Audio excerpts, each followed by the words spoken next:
And I'll start by saying this. First, let me read the headline. Conservative documentary, Am I Racist? Snubbed by Oscar doc voters despite claiming box office crown. I'll start by saying, we've won a lot, ladies and gentlemen. Disney just announced, we were talking about in the previous segment, they're getting rid of that transgender storyline. Woke is broke. Target regrets it. Bud Light regrets it. They ain't never going to recover. And so with the political victories, the cultural victories, we are charging ahead, and we need to make sure that we keep on doing this. But then you get this story, and I don't know if anyone expected anything different, to be honest. Matt Walsh made one of the best comedies I've seen in probably a decade plus. If you haven't seen Am I Racist, you need to, because despite them calling it a political documentary, it's not really. It's Matt Walsh playing a character where he wants to do the work and learn how to not be racist or be anti-racist, whatever. Well, Tim Pool's going to be able to join potentially, allegedly, Matt Walsh on the Daily Wire. The rumors are, as we talk about Tim Pool talking about Am I Racist and Matt Walsh's movie for the Daily Wire, there are rumors in the background right now, very serious ones, that the Daily Wire has already made an agreement with Tim Pool and Timcast to purchase them, to acquire them.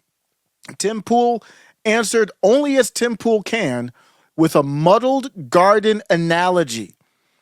AF Post posted about this. Everybody's talking about it. Let's get back into Tim Pool, talk about Matt Walsh and Am I Racist, and we'll weave in the current story as of this recording, the rumors that Tim Pool and Timcast are being absorbed by the Tiny Hat Wire. And it's slapstick comedy. I tell people, like, an example of one of the jokes is that Matt Walsh is carrying a stack of plates and he trips. And he drops them. That's it. He doesn't preach anything. And they do. There's a really funny bit where everybody's seen this already. He convinces Robin DiAngelo to pay reparations to his black producer. And they show on screen how much money they paid her to do this. And it's like $15,000. And then when she hands $35 over, the number goes down. It was really well done. But they weren't saying anything overtly political. They were showing it to you and making fun of the whole scenario. I'm not surprised to see that they submitted for the Oscars, as they should, because it is one of the most successful documentaries in decades, and it was an amazing comedy.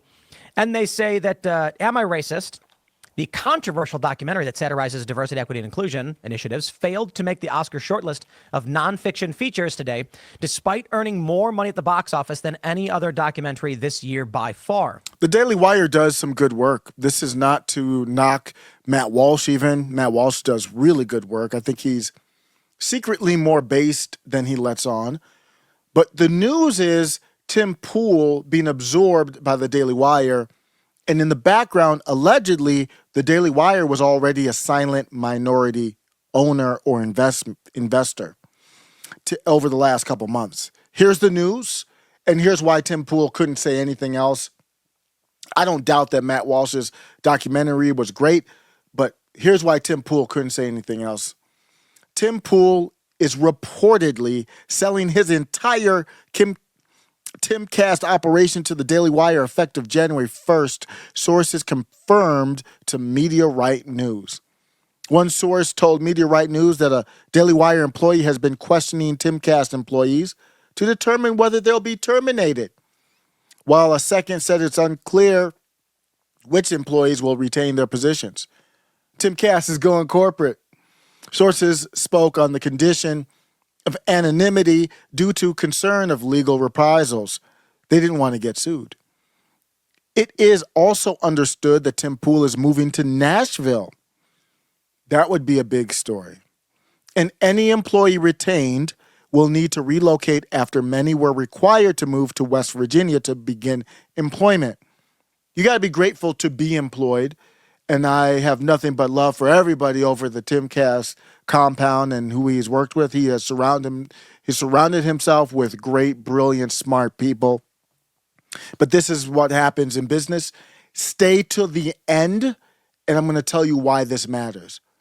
Tim Pool recently commented on the Daily Wire split with Brett Cooper without disclosing his deal with the Daily Wire. Let's get back to the Matt Walsh clip and the good stuff that the Daily Wire does, and then we will end with why this matters. Why should you care? I'll tell you why. The film was directed by Justin Folk, featuring Matt Walsh going undercover to infiltrate DEI seminars. Yes, but they're making it seem like it was a serious documentary.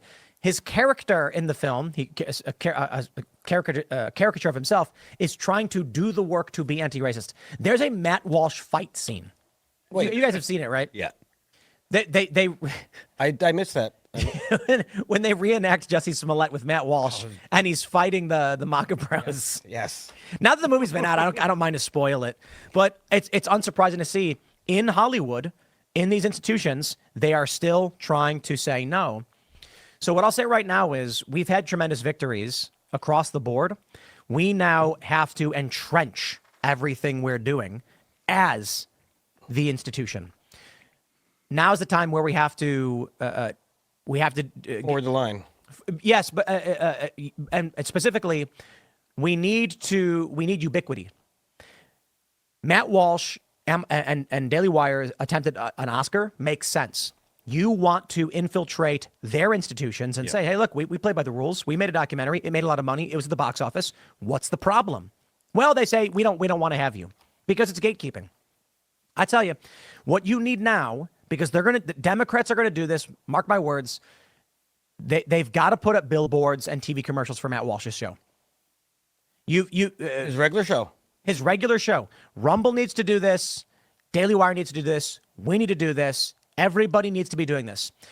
You can see him, Tim, in his head, hasn't told anybody at this point, still hasn't to this point. I'll read a statement. Here's the statement from Tim. You can tell in the back of his head, he's already merged with them, and he's pretty much explaining it through this, allegedly, through this segment that he did. Tim Pool has responded to the rumors. He responded only how Tim Pool can. My official statement. Many people have been spreading rumors pertaining to the future of Timcast and our operations in West Virginia. It's an interesting question, and it really gets to the heart of how independent media operates and what we need to do in the future. When you're building something like Timcast IRL, it's not just about saying we're independent and leaving it at that. It's about creating an ecosystem that thrives on authenticity and trust. You want to grow, sure, but you also have to be careful about how you grow. It's about making decisions that add value without compromising the integrity of what you built. I like to think of it as tending to a garden. You start with something small, plant seeds that complement each other and watch it grow into something self-sustaining. But you also have to be mindful of what you're introducing. Some things can thrive together while others can disrupt the balance. You wouldn't plant something invasive that could choke out the rest of your garden. And you definitely wouldn't ignore pests that could cause long-term damage. It's all about nurturing what works while keeping an eye on what doesn't. And of course, like any good garden, it needs a bit of diversity to really flourish. You need to add the right elements at the right time to make it more vibrant, more productive. For instance, adding chickens to a garden can help fertilize the soil and control pests. It's a natural way to make everything work better together. That's something we're really excited about with Chicken City. Expanding that operation is going to be a big step forward to integrating everything we've been working on into a more cohesive system. So yes, we will add a garden to Chicken City, and we're bringing in new chickens to make it even better. Thank you. So that's Tim Pool saying a lot and saying nothing, but actually I think he did say something. He can't hold himself. The official statement is an allegory to what his decision to sell to the Daily Wire. He basically explained why he's selling to the Daily Wire by using the chicken analogy. He openly answered the question, and it's a real statement, but he's just trying to play games, hiding behind the chicken analogy. He's tending to his garden, his empire. You start with something small. He started like me, just doing something in his basement. You plant seeds that complement each other. It's all the people that he had around him. You watch it grow into something self-sustaining. But you have to be mindful of what you're introducing. Some things can thrive together while others disrupt the balance. He did the famous live, where he said, I'm not going on anymore. He's confirming it all right here. That's what he's doing. You wouldn't plant something invasive that could choke out the rest of your garden. I don't want to speculate on what that might be. I'm very disappointed in that comment. Let's just say that. I don't know. I'm purely speculating, but I think that comment is directed at somebody I very much respect. I don't know if that's true or not, but that's what it sounds like. It's all about nurturing what works while keeping an eye on what doesn't. And like any good garden, it needs a bit of diversity. He believes the diversity is the Daily Wire. That's funny. That's Tim Pool's statement. Let's get back to the video clip. And then after this one, I will break it down and tell you why it matters. Give the channel a like, comment, subscribe. I remember when I worked at Vice, my cousin texted me saying that she was watching Hulu and then all of a sudden heard my voice and looked up and saw me in a Vice commercial because Vice had done a big TV and digital commercial. Kind of like run. what Daily Wire is going to do That's for you. ubiquity. They got ads and billboards put up in all. Oh, that's funny. Kind of like what Daily Wire is going to do for you. Because Vice had done a big TV and digital commercial run. That's ubiquity. They got ads and billboards put up in all of these cities. And that tells people we are number one. We are the best. We are in control. We have the power. Independent producers in these companies have not been doing that. That's why I think Am I Racist, which was a massive success because they went into theaters. Yep. And I was in a theater in D.C. in a deep liberal area, and it was packed with people laughing and watching this film. I'm like, this ubiquity is everything. The people who come into a movie theater and see the poster for Matt Walsh. Tim is explaining why he's getting bought out, wants to get bought out by the Daily Wire, allegedly. He wants to be on the big screen. He wants to be on the commercials. I don't blame him. I'm not knocking Tim by any means for that. He's explaining it to you. Daily Wire should be buying billboards in Times Square. It's not that expensive. They can easily afford it. They should be putting up billboards in every major city. They should be buying digital commercials on YouTube TV and other cable channels. They should have and they've been doing this. Don't get me wrong. They had commercials running on MSNBC. This ubiquity is where we need to go next, lest the Democratic machine, the uniparty machine, is going to turn around and say, why are we giving Rachel Maddow $25 million for 30,000 viewers when we could put $5 million into insert liberal YouTuber and then put billboards up everywhere and tell people that is the narrative you have to maintain. When you're ahead and you have the opportunity to score, you keep scoring. Amen. You keep scoring and you keep scoring and you. They keep saying that we're ahead. And I think there are some good things about our times right now. But here's why it matters what's going on with the Daily Wire. And here's why it's not a win for me. I don't think it's a win. We're not ahead because of it. Help me out here, everyone. Help me find the lie. In September of 2024, the DOJ accused Tenet Media of Russian funding. Is that true or not? Help me. If I'm lying here, somebody stop me. September 2024, the DOJ accused Tenet Media. I'm taking a hard right and explaining why this all matters. They accused Tenet Media of Russia funding. No U.S. citizens were indicted, only Russians who will never be extradited or cooperate. So the whole thing could have been a lie, could have been made up. We don't know what's true and what's not from that indictment. Why did they even name these people? They're not bringing anything to our case. Why they even make the indictment public? It was a convenient development for the Daily Wire. Tenet Media shuts down because of it, leaving a huge gap in conservative media. This is also a convenient development for the Daily Wire. Who's the main face of Tenet Media? Lauren Chen. I hope she's doing well and her family's doing well through this looks like a difficult time. Who has been crashing out on the New Jersey-sized country 7,000 miles away? Lauren Chen has. Who platformed a guy I called Young Nick in one of the best X spaces of all time that Jeremy Boring of the Daily Wire felt the need that he had to jump in? We never see that. They had a great little back and forth for about 15, 20 minutes. Who set that up? Dr. Carlin Borisenko was in it, but it was Lauren Chen of Tenet Media. Yeah, do you think the Daily Wire like that? Who tried to recruit Lauren Chen and it didn't work out for whatever reason. PragerU, I don't know if I've heard anything about Daily Wire, but she was with PragerU. The founders of Daily Wire, the Wilkes brothers, are the most rabid tiny hatters of all time. They purport themselves to be Christian, but they're very, very rabid about that country over there. They funded Daily Wire. They put millions into PragerU.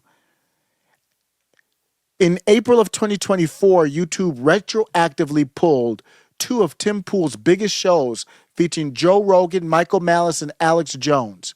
Suddenly, I don't blame him, Tim Pool was worried about revenue loss without warning. Imagine if you're working every day and you get a check every 2 weeks and you don't know if your check's going to be lighter. The company could just say, I don't care what you did. You get no check, you get 50% check, you get 75% check, but we could do it at any time without any warning. That's not good for operating a business. So Tim Pool loses negotiation leverage against, maybe it was the Daily Wire, a convenient position for anyone trying to buy him out. It was a convenient, yet another one. Another convenient development for the Daily Wire. The Daily Wire has allegedly been a silent minority partner for Timcast for months leading up to this potential acquisition. In October of 2024, YouTube started featuring Tim Pool's Timcast IRL on the front page after years of shadow banning. Right before that, he was complaining about shadow banning, which looked legit. Never got on the front page. We hear rumors that Daily Wire has been a silent minority partner for Timcast for a couple months. A couple months ago, YouTube starts featuring Tim Pool's Timcast IRL on the front page after years of shadow banning. I wonder who was behind that. It was another convenient development for the Daily Wire. Never mind. Don't even worry about it. There's no dots to connect here. I'm sure it's just a coincidence, and I'm sure it's just a coincidence that all of this lines up to my theory that the Daily Wire is nothing more than a psyop for that country. That is their goal. Their goal is to buy up, to influence, to manipulate independent alt media to make sure that the country that Ben Shapiro loves and his tiny hat is larger than the rest of the tiny hats for some reason, that they don't get criticized by the dissidents. They don't get criticized by Tim Pool. Tim Pool has brought on people from the left, from the libertarian side. They will never, ever, I'm gonna do my young Nick impression, ever, they will never, Comic Dave Smith, Clint Russell, they will never, ever be allowed on Daily Wire if they are criticizing the tiny hat country. Guaranteed. Ain't happening. But Tim Pool had many people on his show that criticized the tiny hat country. Here's a little clip of, well, maybe there were signs that Tim Pool was compromised. Of NATO. My point is, I would argue Israel is pulling a lot of our strings in terms of foreign policy. I think you're wrong. I think we're pulling the strings of Israel. That's really what's going on, because Israel is an intelligence and military asset for us in the Middle East. So when we are staging, but how is it an asset if they've gotten us into all the major conflicts? Those are our wars. Those are our wars. Okay. NATO's not getting us involved in things. We're getting NATO involved in things, and Israel's not. You see my point? I agree on NATO. I don't agree on Israel. There are some Americans. Your position makes no sense. Okay, there are some, but I mean, like the founding neocons who the PNAC group. Those guys were Americans, but they basically did all that for Israel. So I think Australia is roping us into this war with China. Okay, why are we sending in ships and personnel to Australia? That's actually a super good in point. 2002, Tim. Did they even send us any kangaroos? What is this? I know, you guys know about what's going on with Australia and China, right? Yeah, they're having big issues, and that's why we sold Australia a whole bunch of weapons and stuff like that for the. When I went 10 years ago to New Zealand, one of the most embarrassing moments in the history of Timcast IRL had Liam Cosgrove on there. Liam Cosgrove is nothing but a respectful, thought out, knowledge sourced takes. and Tim Pool provides cover. Why do you think that is? I'll let you think. The next clip is ready below. Welcome to After Show Carnage.